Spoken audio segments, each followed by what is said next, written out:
yourselves, you made a terrible mistake. If you did not come to India or the West Indies, I would have been still living on the trees. But look at me now. You came, you took me off the trees.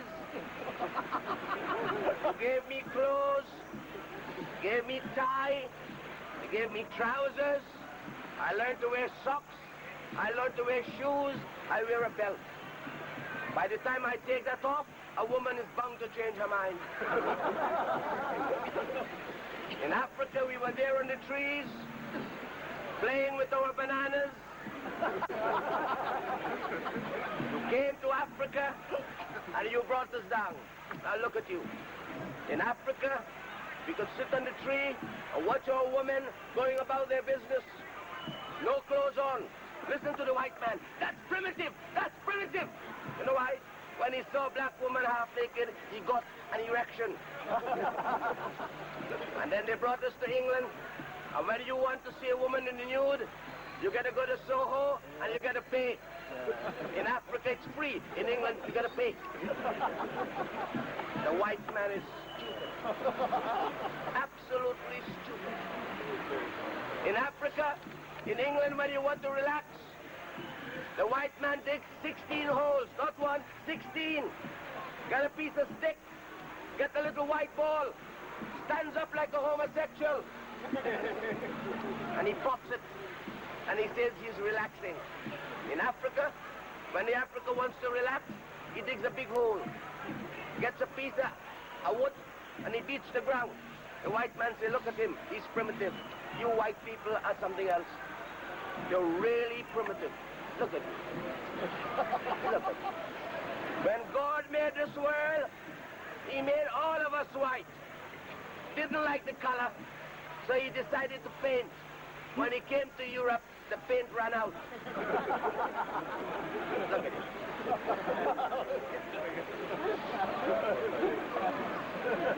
Every time the sun comes out, the white man is out there, lying in the sun, trying to get my color.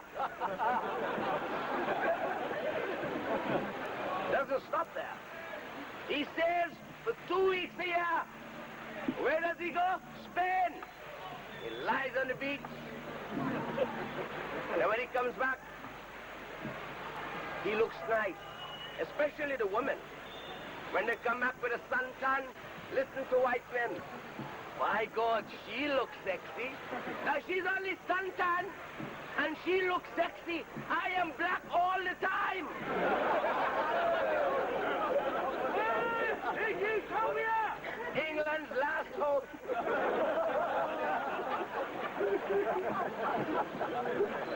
Any questions? Come on, honky, let's hear you. I'm a racist. I call him a honky, he calls me a racist. They've been calling us niggers for 400 years. What are you? He's gone deaf. See, the white man has called us all the names. We were coolies, we were slaves, we were colonials, then we became British, and we got our independence. Now listen to it. Listen to the number of ways we have been transformed. And according to Rousseau, that great French philosopher, he said that all men are born free. But because of the economic systems of the world, man is in chains. Yet that honky gets annoyed when I call him a honky when his people gave me independence. Who took it away? How can you give me something when I was born free? How can you give me my freedom, white man? And when I call you a honky, I am being nice. You're lucky I didn't call you a motherfucker. And when I call Americans motherfucker, I'm only making you feel at home because that's the language you're accustomed to. White man, your days are numbered. Look at him. Have you got anything to say? You don't. You're an American. Yes, Captain. You've got all the big in the world. You're bombing the whole world. In the Lebanon, they have a little thing called the car bomb. You rascal can't deal with that. One little car bomb, and the bastards are running. They've got a satellite up there where you can see a number plate of a car in Oxford Street. They decided to bomb Gaddafi. You know where they bombed? The French embassy.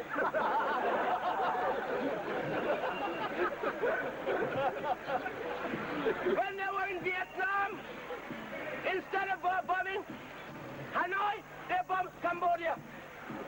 These bastards. And when they were in Vietnam, listen to the Americans, we are there to fight communism. Ladies and gentlemen, communism is a philosophy. You can't shoot or you can't bomb a philosophy.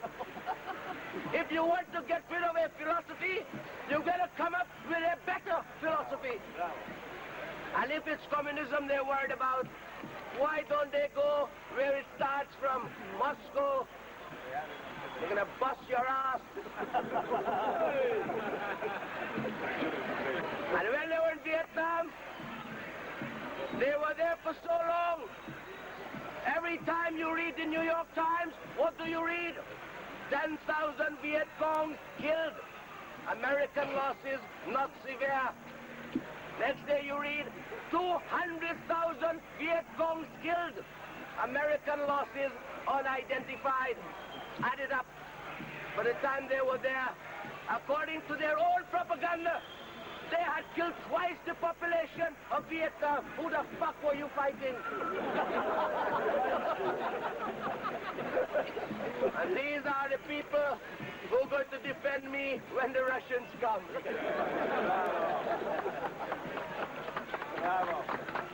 Grow up, my friend, grow up. You Americans have a lot to answer for. A lot. What are you doing in Cuba? You're not in Cuba? So where is Guantanamo base? Where your mother comes from, yes. He doesn't know that the Americans have a base in Cuba, which is called Guantanamo Bay. You didn't know that? Shit. And you know what one American told me last week? Oh, Guantanamo Bay is not part of Cuba because the Americans are there. And you know what I said to him? If the Russians were in Florida, can we say that Florida is not part of America? You see what I mean? See what? I'll just talk. Don't shout, please. Don't shout. You're in my country, please.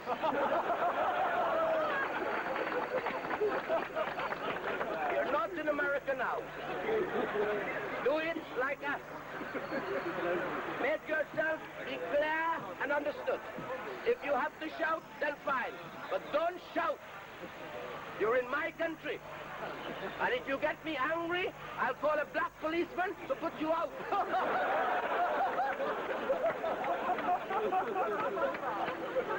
Sorry? No, my friend. You see, that's what I said to you earlier. You see, in England, I can joke about things. I have a sense of humor. You see, in England, you don't have to call an Englishman a bastard. You just say your behavior is unbecoming of a gentleman.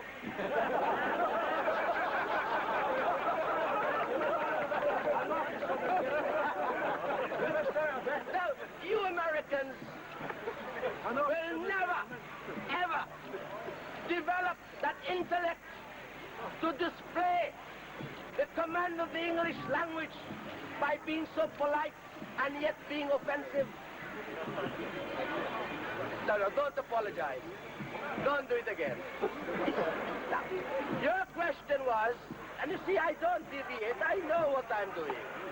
I mean, my teacher was an Arab. They had an empire. Give me time. The Egyptians had a great empire. So did the Greeks. So did the Romans. So did the English. It all went. The American empire has gone even before it started. You asked the question, how did Cuba get its independence? See, earlier I was giving a long lecture about what independence means. My brother, how can you give me my independence without implying that you took it away?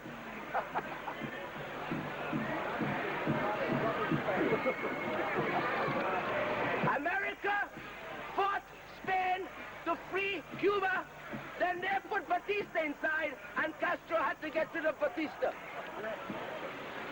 My friend, who gave you the right to fight Spain for Cuba?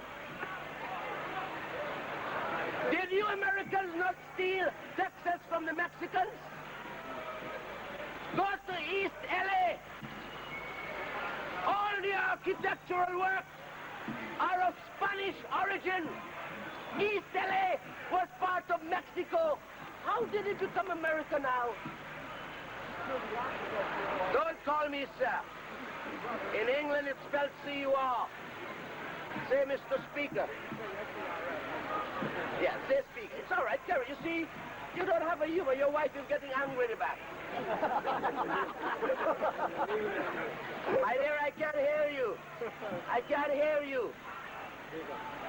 I can't hear you. Are you from Virginia?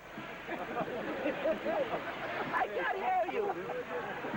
Would you like to come a little closer? Why not? It wouldn't touch you that far.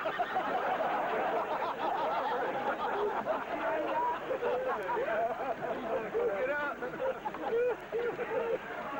you see, my friend, don't talk about giving people this independence. You don't. Because if I say to you, and let me use an analogy I know, and the best one which is relevant for you so you can understand what I am trying to say.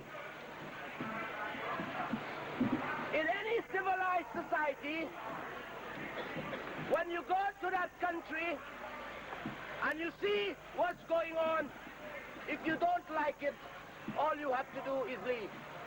Right? You agree? You wouldn't agree with that. I know why you wouldn't agree with that. Because when you white refugees from Europe, who were starving in Europe and Ireland because of racial and political oppression and religious, you went to America, you didn't accept the Indian way of life, you changed it. Is that right? It's right. So when I come to England, I have a right to change England and make it look like Pakistan.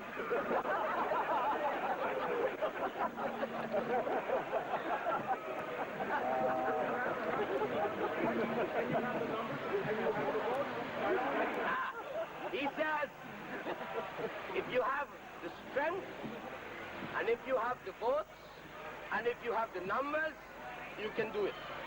My friend, suppose hypothetically, I ask the Indian government to lend us 100 million Indians for 1 year.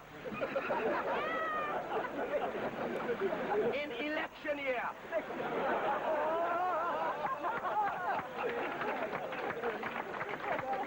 And they come and they all vote for Pakistani leaders. Would that be right? To get Indians and Pakistanis to agree on anything, my friend, in America you can't get Protestants and Catholics to agree on anything. The Pope was there last week. Every time I bring a point up, he's telling me about the divisions between Pakistanis and Indians. As if to say that white people all agrees all the time. Go to Northern Ireland. They've been disagreeing for 855 years. North Prussia, border in Scotland. And they're killing each other. It's not a pity. Who planted the Protestants there? The English. They took the Protestants from Scotland and